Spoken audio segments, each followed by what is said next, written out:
Donc, frères et sœurs, c'est une joie, c'est un privilège pour moi que de me retrouver encore en cette soirée pour pouvoir vous transmettre ce que le Seigneur a mis à mon cœur.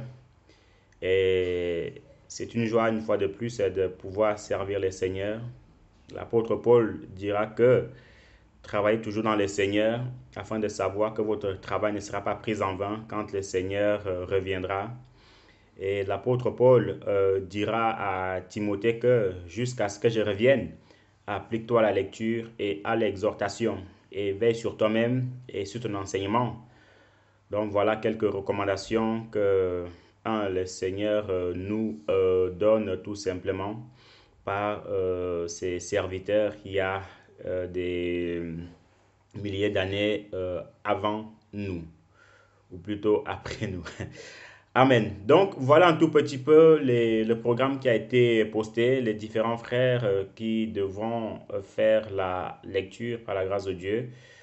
Et le thème de ce soir, c'est l'esprit d'égarement.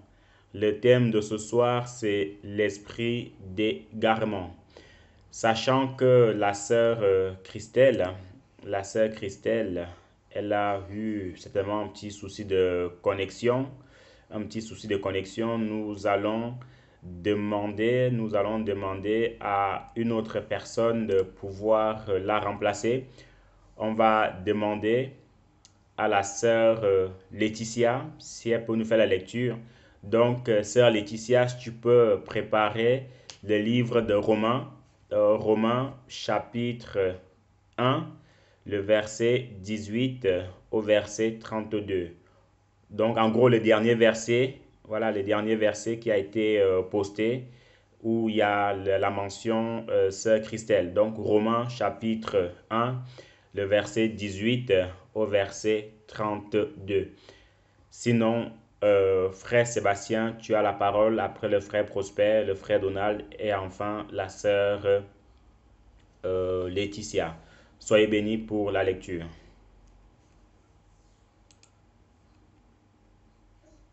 Amen. 2 Thessaloniciens 2, verset 10. Je lis dans la version français courant. Il usera du mal sous toutes ses formes pour séduire ceux qui vont à leur perte. Ils se perdront parce qu'ils n'auront pas accueilli et aimé la vérité qui les aura sauvés. Voilà pourquoi Dieu leur envoie une puissance d'erreur qui les pousse à croire aux mensonges. Ainsi, tous ceux qui n'auront pas cru à la vérité, mais qui auront pris plaisir au mal, seront condamnés. Verset 13. Quant à nous, nous devons sans cesse remercier Dieu à notre sujet, frère, vous que le Seigneur aime, car Dieu vous a choisi, vous les premiers, pour que vous soyez sauvés grâce au Saint-Esprit qui vous fait mener une vie sainte et grâce à votre foi en la vérité. Amen. Amen. Amen. Matthieu, chapitre 12, le verset 41 à 45. Les hommes de Ninive se lèveront au jour du jugement avec cette génération et la condamneront, parce qu'ils se repentirent à la prédication de Jonas. Et voici, il y a ici plus que Jonas. La reine du Midi se lèvera au jour du jugement avec cette génération et la condamnera, parce qu'elle vint des extrémités de la terre pour entendre la sagesse de Salomon. Et voici, il y a ici plus que Salomon. Alors il dit, je retournerai dans ma maison d'où je suis sorti. Et quand il arrive, il la trouve vide, balayée et ornée. Il s'en va et il prend avec lui 7 autres esprits, plus méchants que lui. Ils entrent dans la maison, s'y établissent, et la dernière condition de cet homme est pire que la première. Il en sera de même pour cette génération méchante. Amen.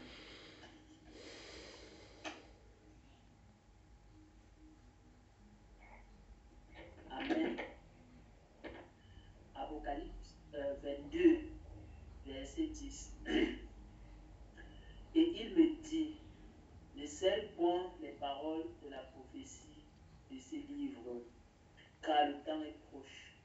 Que celui qui est injuste soit encore injuste, que celui qui est souillé se souille encore, et que le juste pratique encore la justice, et que celui qui est saint sanctifie encore. Voici, je viens bientôt, et ma rétribution est avec moi, pour rendre à chacun selon ce que son œuvre, selon ce qu'est son œuvre. Je suis l'alpha et l'oméga, le premier et le dernier, le commencement et la fin. Heureux ceux qui lavent leur robe, afin d'avoir droit à l'arbre de vie, et d'entrer par les portes dans la ville. Dehors les chiens, les enchanteurs, les impudiques, les meurtriers, les idolâtres, et quiconque aime et pratique le mensonge. Moi, Jésus, j'ai envoyé mon ange pour vous attester ces choses dans les églises. Je suis le rejeton et la postérité de David, l'étoile brillante du matin. Et l'esprit et l'épouse disent, viens, et que celui qui entend dise, viens, et que celui qui a soif vienne, et que celui qui veut prenne de l'eau de la vie gratuitement. Je le déclare à quiconque entend les paroles de la prophétie de ce livre. Si quelqu'un y ajoute quelque chose, Dieu le frappera des fléaux décrits dans ce livre. Et si quelqu'un retranche quelque chose des paroles du livre de cette prophétie, Dieu retranchera sa part de l'arbre de vie et de la vie sainte, décrit dans ce livre. Celui qui atteste ces choses dit, oui, je viens bientôt. Amen. Viens, Seigneur Jésus. Amen.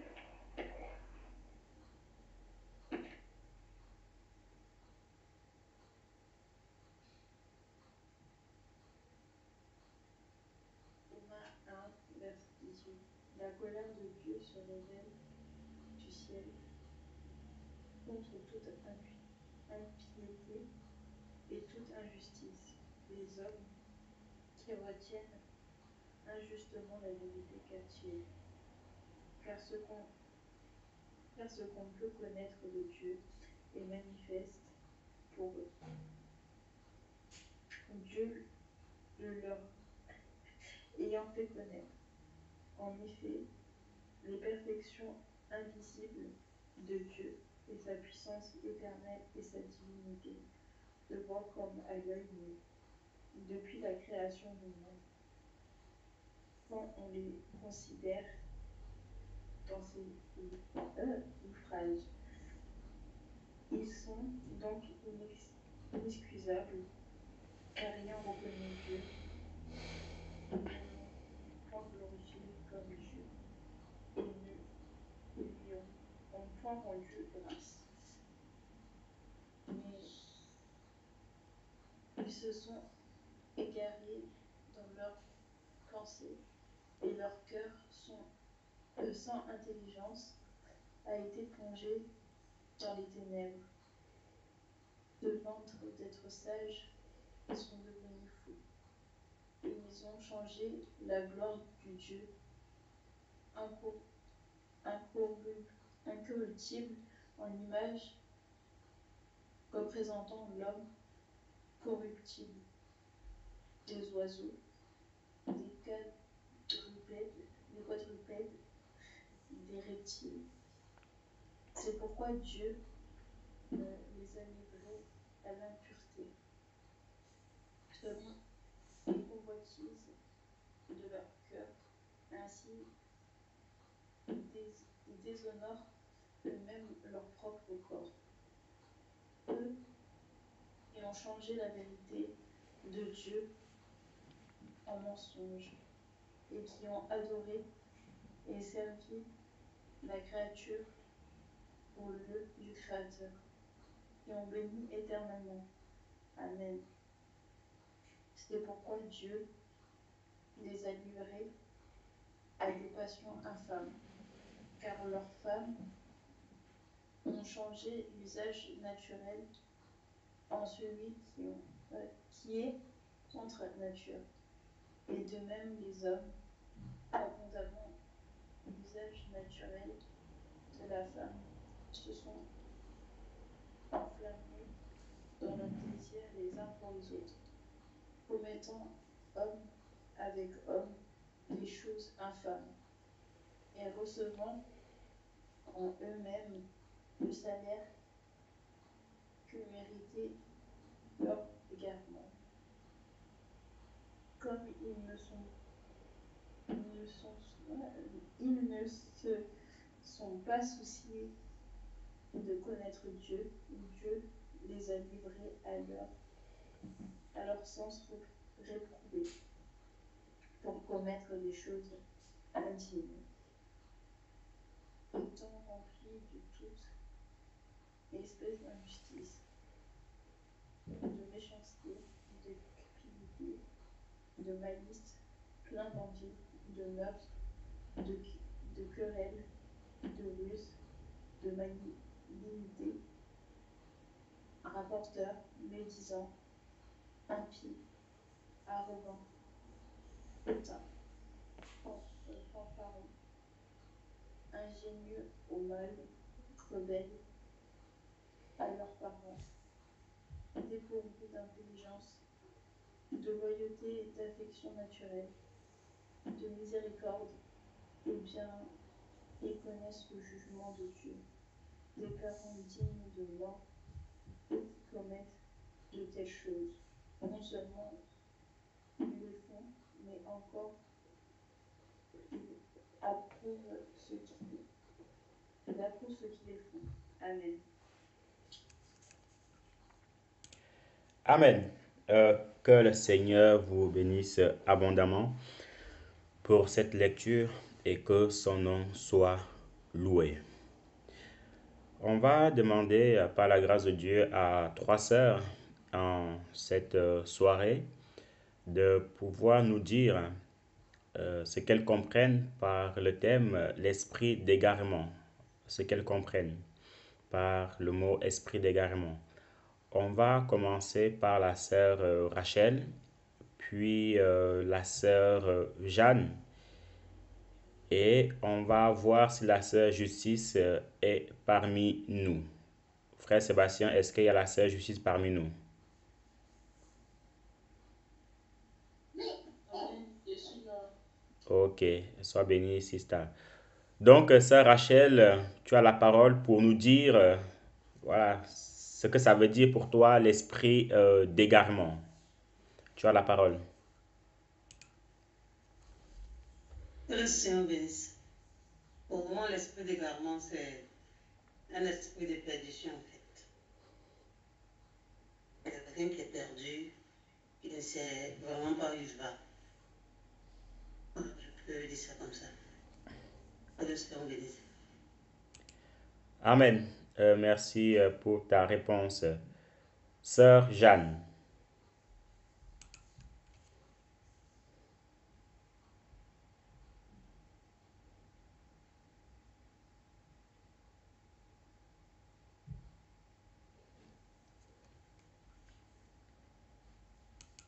Amen. Certainement, la sœur Jeanne n'est pas à côté. On va prendre la sœur Justice et on va vérifier. Oui, Sista Jeanne. Désolée, je n'avais pas suivi. Je pense que l'esprit d'égarement, c'est un esprit qui nous incite au mal. Qui nous incite au mal. Amen. Amen. Sois béni. Sœur Justice. Amen. Je crois que c'est le fait de s'éloigner de la vérité. Donc, le fait aussi que quelqu'un peut connaître, mais laisser son esprit vraiment s'éloigner de ce qui est du pied. Amen. Merci pour votre participation. Peut-être une autre personne, un autre frère ou une autre sœur voulait intervenir. On va laisser 5 secondes pour prendre la parole directement. Sinon, on va commencer. Est-ce qu'il y a un autre frère, une autre sœur qui voulait dire quelque chose concernant le mot esprit d'égarement?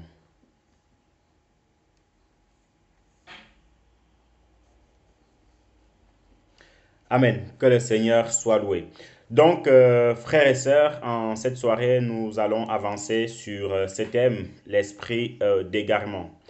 Nous devons savoir une chose, c'est que dans la vie de tout un chacun, on a le choix. Soit on a l'esprit de Dieu, soit on a l'esprit du monde. Il y a pas d'esprit de milieu. Pourquoi je dis ça? Parce que souvenez-vous, quand Saül, le roi Saül, hein, il était roi, et puis bah, quand il a été destitué, bah, la Bible dit qu'en fait l'Esprit de Dieu l'avait quitté. L'Esprit de Dieu en fait l'avait quitté et automatiquement il y a eu un mauvais esprit qui est venu en lui. Donc soit on a l'Esprit de Dieu, soit on a l'Esprit du monde. L'Esprit de Dieu nous conduit en fait aux choses de Dieu. L'Esprit de Dieu en fait nous conduit au ciel. Pendant que l'esprit d'égarement, bah, comme son nom l'indique, nous conduit en fait à l'égarement. On peut aussi se poser la question, mais le Seigneur, il est amour, le Seigneur est miséricordieux. Comment est-ce il peut envoyer un esprit d'égarement à quelqu'un? Seigneur, c'est pas normal, c'est pas juste. Toi qui es un Dieu d'amour, toi qui es un Dieu miséricordieux, toi qui es gentil, pourquoi en fait tu envoies un esprit d'égarement aux gens? Vous voyez? Mais ce que nous devons savoir, c'est que Dieu, c'est un Dieu de justice. Dieu, c'est un Dieu d'honnêteté. Dieu, c'est un Dieu, il reste toujours fidèle à sa parole. Et Dieu, en fait, c'est un monsieur, il ne violera jamais sa loi. On se souvient au ciel, les anges avaient, il y a un certain nombre d'anges en fait qui avaient désobéi en allant en fait à la rébellion contre les seigneurs. Ben, qu'est-ce qui s'est passé? Ces anges en fait ont été foudroyés et sont descendus sur terre. En fait, et ces anges en fait on les appelle communément de nos jours les anges déchus. On se souvient encore au temps de Lot, quand le Seigneur en fait avait envoyé le feu à cause de ce qui s'est passé là-bas. On se souvient au temps de Noé, quand le Seigneur en fait avait envoyé le déluge. On peut encore se poser la question, mais Seigneur, on ne te comprend plus. Non, ce n'est pas on comprend par le Seigneur, mais c'est que en fait, voilà, le Seigneur, il est juste. Quand on pêche, il y a des sentences en fait parfois qui peuvent surgir. Maintenant, concernant les différents versets qu'on a lus, mon frère, ma soeur, ce que nous devons aussi savoir, c'est que avant que le Seigneur envoie un esprit d'égarement sur quelqu'un, avant que le Seigneur puisse frapper quelqu'un, avant que le Seigneur puisse envoyer sa colère contre quelqu'un, il avertit une, deux, trois, à plusieurs reprises, le Seigneur avertit. Le Seigneur ne fait jamais rien sans avoir averti qui que ce soit. Donc, quand quelqu'un s'égare ou quand quelqu'un en fait attrape l'esprit d'égarement, ça veut dire qu'il y a eu plusieurs fois que le Seigneur l'a repris. Il y a eu plusieurs fois où le Seigneur a envoyé ses serviteurs pour parler à la personne et la personne en fait a complètement tourné le dos au Seigneur. Et quand l'esprit d'égarement en fait vient en nous, mon frère, ma soeur, surtout sur un chrétien, ben ce chrétien-là en fait, il fait pire que le païen. C'est pour cela, comme on a lu dans Matthieu 12, le verset 41 à 45, la Bible nous dit en fait que lorsqu'un esprit impur est sorti de quelqu'un, il va errer dans les lieux arides, en gros dans les déserts. Et c'est pour cela aussi très important, ça c'est juste une petite parenthèse. Juste une petite parenthèse. Nous devons aussi savoir en fait qu'à chaque fois quand on chasse un démon ou quand on chasse un esprit, il ne faut pas seulement chasser l'esprit, lui dit esprit sort. Non. L'esprit, il faut qu'il aille quelque part, il faut l'envoyer quelque part. D'où le Seigneur en fait les envoyait toujours dans le désert. Vous voyez, ou l'envoyer là où il est venu. Donc, à chaque fois que nous chassons les démons, il faut toujours leur commander d'aller quelque part. Vous voyez? Donc, cet esprit impur a été chassé. Il est parti en fait dans les lieux arides. Et étant dans les lieux arides, il a erré, ne trouvant pas d'endroit. Il est revenu en la personne qui possédait. Et comment on peut se poser la question aussi, comment est-ce que cet esprit-là est revenu sur la personne? C'est parce que, mon frère, ma soeur, quand nous obtenons notre délivrance, quand le Seigneur nous délivre, il ne nous délivre pas pour qu'on recommence les mêmes choses. Par exemple, quelqu'un que le Seigneur délivre de l'impudicité, après s'être délivré, mon frère, ma soeur, on ne doit plus retourner dans ces choses-là. Pourquoi? Parce que si on retourne dans ces choses-là, ben, l'esprit d'impudicité va revenir en nous. Et quand il va revenir en nous, sa condition d'avant sera pire que la première. Donc, en gros, s'il était 4 fois puissant, donc quand il va revenir, il sera certainement 8 fois, 16 fois plus puissant que quand il était en nous. C'est très important de conserver sa délivrance. On ne joue pas avec. Et à côté de cela, nous avons aussi lu que le Seigneur met sa parole, le Seigneur nous donne sa parole. Par exemple, dans Romains, qu'on a lu Romains chapitre 1, du verset 18 au verset 22, la Bible nous dit que la colère de Dieu se révèle du haut du ciel contre toute impiété, contre toute injustice qui retient injustement en fait captive la vérité. Et plus loin encore, le Seigneur nous dit que il y a des gens qui font le péché, ils se plaisent là-dedans, et tellement ils se plaisent là-dedans, et ils approuvent aussi en fait ceux qui font le péché là. Non seulement ils le font, mais ils approuvent aussi ceux qui le font. Nous nous souvenons, il y a quelques temps de cela, il y a eu un grand chef religieux qui a donné le feu vert à l'homosexualité. Donc il approuve. Et conformément à Romains chapitre 1, qui dit que non seulement ils le font, mais ils approuvent aussi ceux qui le font. Que le Seigneur donne l'esprit de comprendre ce que je suis en train de dire. Non seulement ils le font, mais ils approuvent ceux qui le font. Donc en général, quand on approuve, ça veut dire que nous aussi on le fait, puisqu'on trouve que c'est bon. Quand on encourage quelqu'un à lire la Bible, ça veut dire qu'on trouve que la Bible, c'est bon de lire la Bible. Voilà pourquoi on l'encourage.